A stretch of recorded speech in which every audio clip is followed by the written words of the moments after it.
नमस्कार दोस्तों, फिर से आपका अपना गुरंगा अपडेट यूट्यूब चैनल पर स्वागत है। आप देख सकते हैं झारखंड नियोजन नीति बड़ी अपडेट। सुप्रीम कोर्ट में सुनवाई का आज अंतिम दिन। जहां दोस्तों झारखंड पंचायत सचिव और टीजीटी पीआरटी शिक्षक भर्ती मामला में आज सुप्रीम कोर्ट में क्या सुनवाई हुई है, तो आज सोनी कुमारी केस का फाइनल सुनवाई हुई है सुप्रीम कोर्ट की तरफ से। तो जज साहब ने क्या निर्णय लिया है, तो सारा कुछ इस वीडियो में डिटेल के साथ बताया गया है। आप वीडियो के लास्ट तक बने रहिए। तो चलिए पूरी डिटेल के साथ बात करते हैं।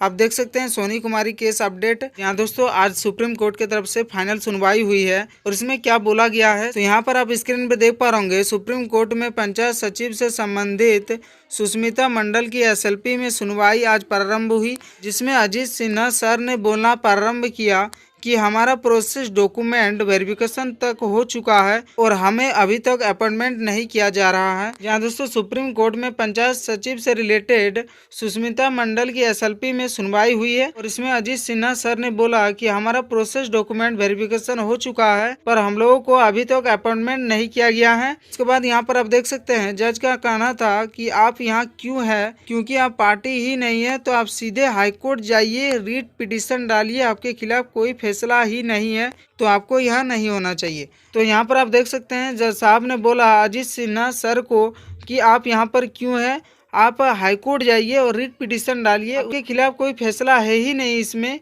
तो आप यहाँ क्यों हैं। और आगे आप देख सकते हैं अजीत सिन्हा सर का जवाब था कि हमने बिना पार्टी होने के बावजूद सोनी कुमारी के केस में इंटरवेस एप्लीकेशन फाइल किया था, जिसके जवाब में हाईकोर्ट के लॉर्जर बेंच ने 47 में लिखा है कि हम प्रभावित नहीं है।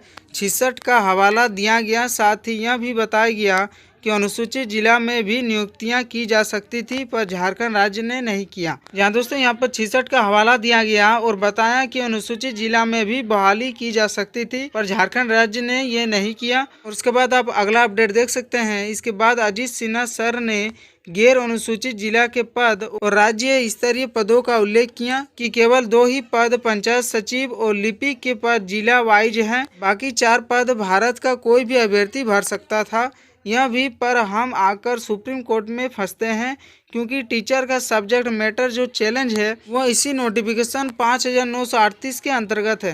जहां दोस्तों यहाँ पर जज साहब के सामने अजीत सिन्हा ने अनुसूचित जिला के पद और राज्य स्तरीय पदों का उल्लेख किया और अजीत सिन्हा सर ने बोला कि 2 ही पद पंचायत सचिव और लिपिक के पद जिला वाइज हैं और बाकी 4 पद भारत का कोई भी भर सकता है। और टीचर का सब्जेक्ट मैटर में विज्ञापन संख्या 5938 के अंतर्गत है। और इसके बाद जज साहब ने इसके बारे में क्या कहा, चलिए आगे देखते हैं। इस पर जज साहब ने कहा ठीक है, हम समझ गए हैं, इससे हाईकोर्ट जाइए और अगर आपके खिलाफ कोई फैसला आता है तब आकर के आप हमारे पास आइए। इस पर अजीत सिन्हा सर ने हाईकोर्ट में क्लेरिफिकेशन और मॉडिफिकेशन का जो फैसला आया था गैर अनुसूचित जिला से संबंधित उसको पेश किया और बताया कि कभी भी रोक नहीं था।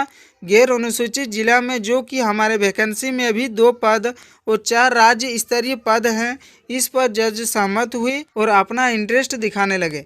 जहां दोस्तों उस मैटर में जज साहब ने कहा कि आप दोबारा हाईकोर्ट जाइए और आपके खिलाफ अगर कोई फैसला आता है तब आप आकर हमें बताइए। और फिर अजीत सिन्हा सर कहने लगे कि हाईकोर्ट में क्लेरिफिकेशन और मॉडिफिकेशन का जो फैसला आया था उसको जज साहब के सामने पेश किया और इस मैटर पर जज साहब सहमत हुए और अपना इंटरेस्ट दिखाने लगे। उसके बाद आप यहाँ पर देख सकते हैं अब आगे के बारे में अजीत सिन्हा सर ने कहा कि इतने सालों से वैकेंसी को रोका गया, अपॉइंटमेंट दिया नहीं गया और उसके बाद चाहे पॉलिटिकल प्रेशर हो या जो भी हो, 19 जनवरी 2022 को लेटर निकलकर कि यह कहा जा रहा है कि जितने वैकेंसी में अपॉइंटमेंट नहीं हुआ है उस सब को वापस लिया जाए, जो कि गलत है। और इसमें हमारे साथ हो रहे अन्याय में अनुच्छेद 16 और अनुच्छेद 16(2)(3) हमारे साथ भी लागू होता है। उसके बाद जेएसएससी की तरफ से रोहिणी प्रसाद आई, उन्होंने जज को हमारी वैकेंसी के बारे में सारे डिटेल्स में समझा दिया, कितना राज्य स्तरीय पद है, कितना जिला स्तरीय पद है, सब डॉक्यूमेंट वेरिफिकेशन हो गया है। और उसके बाद जो है कि सरकार नोटिफिकेशन 229 निकालकर बोलती है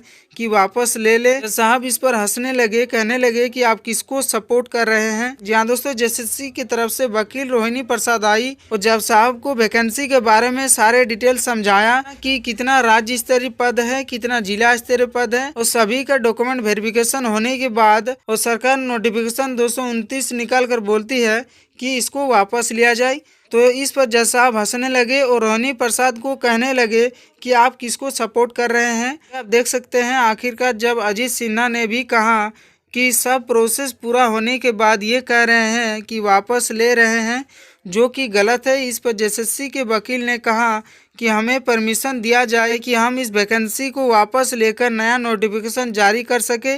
जज ने उन्हें डांट लगाते हुए कहा कि आप राज्य की कोई अथॉरिटी नहीं है कि ब्रीफ सबमिशन करे। आप कौन होते हैं? आप एक आयोग हैं, आपका काम है परीक्षा लेना, मेरिट देना, भर्ती करवाना। आपने जो सबमिशन किया उनका कोई मतलब नहीं रहा। जहाँ दोस्तों अजीत सिन्हा ने भी नोटिफिकेशन 229 को गलत कहा और उसके बाद जेएसएससी के वकील जज साहब के सामने कहा कि हम इस वैकेंसी को वापस लेकर नया नोटिफिकेशन जारी करेंगे। और तुरंत ही जज साहब ने उन्हें डांट लगाते हुए कहा कि आप राज्य के कोई अथॉरिटी नहीं है कि आप सिर्फ ब्रीफ सबमिशन करें। आप ये नहीं बोल सकते हैं, आपका काम है सिर्फ परीक्षा लेना, मेरिट देना और उसके बाद बहाली करवाना। आपने जो सबमिशन किया उनका कोई मतलब नहीं बन रहा। और उसके बाद यहाँ पर निष्कर्ष क्या निकला है आप देख सकते हैं। अजीत सिन्हा सर के बहस और जेएसएससी के दोनों के बहस को देखते हुए जज साहब ने कहा कि आई विल कंसिडर। उसके बाद यहाँ पर आप अगला अपडेट देख सकते हैं। अब सब चीज़ हमारा रिटर्न सबमिशन में डला हुआ है।